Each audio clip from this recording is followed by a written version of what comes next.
Hello students, class 12th के जैसा कि चैप्टर का नाम है sexual reproduction in flowering plant.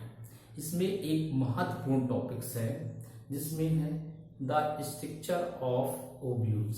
Structure of ovules में क्या दे रखा है, इसमें स्ट्रक्चर ऑफ ओव्यूल की स्ट्रक्चर्स हैं, फिर गैनोशियम, पहले गैनोशियम के बारे में बताते हैं, फिर उसके बाद स्ट्रक्चर ऑफ ओव्यूल बनाते हैं, फिर डेवलपमेंट ऑफ द ओव्यूल्स होता है।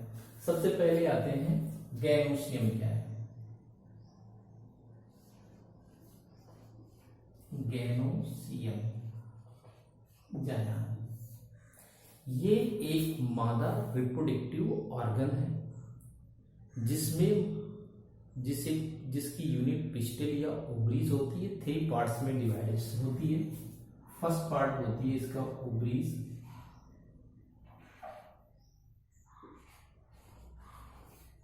है। सेकेंड पार्ट स्टाइल है। थर्ड पार्ट इसकी स्टिग्मा है।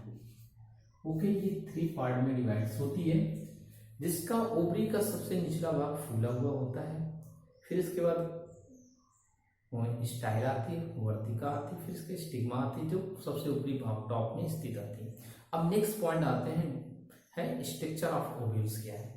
यानी एंजियोस्पर्मिक प्लांट में सबसे इंपॉर्टेंट होता है structure of ovules. Structure of ovules में सबसे पहले इसमें मेगास्पोरोफिल्स होते हैं। उस मेगास्पोरोफिल्स के अंदर मेगास्पोर्स होते हैं। उन मेगास्पोर्स में सबसे बड़ी स्ट्रक्चर्स होती है जिसे हम संरचना कहते हैं। इसकी स्ट्रक्चर के आधार पर सबसे पहले पॉइंट आते हैं, तो ये पूरी संरचना यानी स्ट्रक्चर ऑफ द ओव्यूल्स की जो बनी होती है, ये चारों ओर सराउंडेड होती है, जिसे हम सबसे ऊपर वाला पार्ट होता है जिसे हम चलेजा या निभाग कहते हैं। इस निभाग भाग में मुख्य रूप से हमें पेरेन्काइमा सेल्स की ग्रुप होती हैं, जिन्हें हम मेरिस्टेमेटिक टिश्यू द्वारा डेवलपमेंट होते हैं।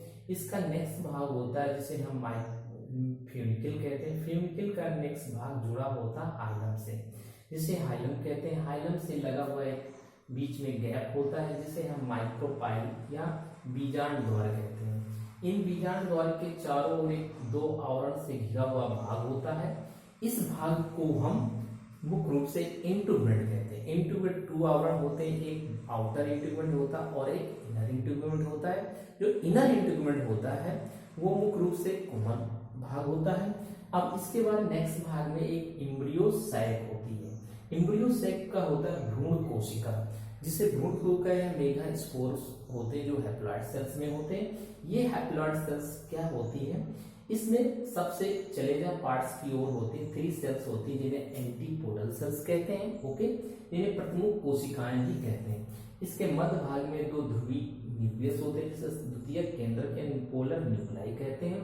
और इसके निचले भाग में 2 सहायक सेल होती हैं जो किनारे भाग में पाई जाती है, जिन्हें हम सिनेप्टिक सेल कहते हैं। और इसके मध्य भाग में बड़ी सेल्स होती है जिसे एक्स सेल कहते हैं। ये सभी मिलकर पूरा क्या बनाती है, एक एपरेटस बनाती हैं जिसे अंड समुच्च कहते हैं। और इस प्रकार से ये पूरा एक ओव्यूल्स की स्ट्रक्चर होती है। अब ओव्यूल की संरचना के बाद में यहाँ पर एक पॉइंट आता है कि हम कैसे डिनोट करेंगे कि ये स्ट्रक्चर्स। ओके, तो इसको डिनोट करने के लिए हम क्या करते हैं, अब है फीमेल गैमेटोफाइट का डेवलपमेंट ऑफ फीमेल गैमेटोफाइट। अब देखिए क्या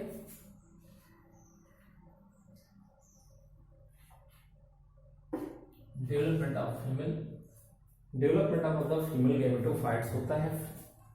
इस फीमेल गैमेटोफाइट में मुख्य रूप से हम लोग देखते हैं तो हमें क्या स्टडी होता है कि फीमेल गैमेटोफाइट की जो फर्स्ट यूनिट होती है जिसे मेगास्पोरोफिल्स कहते हैं। ये एक मेगास्पोरोफिल्स मुख्य रूप से कैसी होती है, जो मुख्य रूप से हम जानते हैं कि ये सेल्स एक विशेष प्रकार के पार्ट को डेवलपमेंट करती है।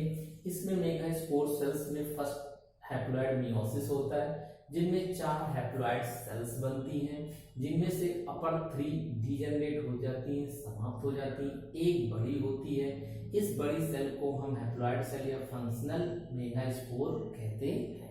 ओके, ये मेगास्पोर सेल्स में माइटोसिस डिवीजन होता है जिसमें 1 सेल्स 2 न्यूक्लियाई बनते हैं, फिर माइटोसिस डिवीजन होता है 4 न्यूक्लियाई बनते हैं, फिर माइटोसिस डिवीजन होता है तो 8 न्यूक्लियाई सेल बनती है।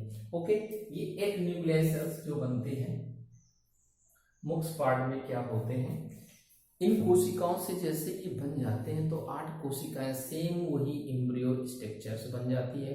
एम्ब्रियो में ठीक अपर साइड में 4 कोशिकाएं और ठीक लोअर साइड में 4 सेल होती हैं, जिनमें से एक न्यूक्लियाई अपर सेल का और एक न्यूक्लियाई लोअर सेल का मिडिल पार्ट में आ जाते हैं, जिसे सेकेंडरी न्यूक्लियस या पोलर न्यूक्लियस कहते हैं। ओके, अब क्या आता है कि ऊपर चैलेंजर पार्ट की ओर पाई जाने वाली जो सेल्स होती हैं वो कैसी होती हैं, उन पार्ट्स में, उस पार्ट्स में जो स्ट्रक्चर होती है उस पार्ट में 3 एंटीपोडल सेल होती है जिसे प्रमुख कोशिकाएं कहते हैं, और 3 नीचे की ओर होती है जिसमें 2 सहायक सेल होती है जिन्हें सिनर्जिड सेल कहते हैं, और एक बड़ी लार्ज सेल होती है जिसे हम एक्स सेल कहते हैं।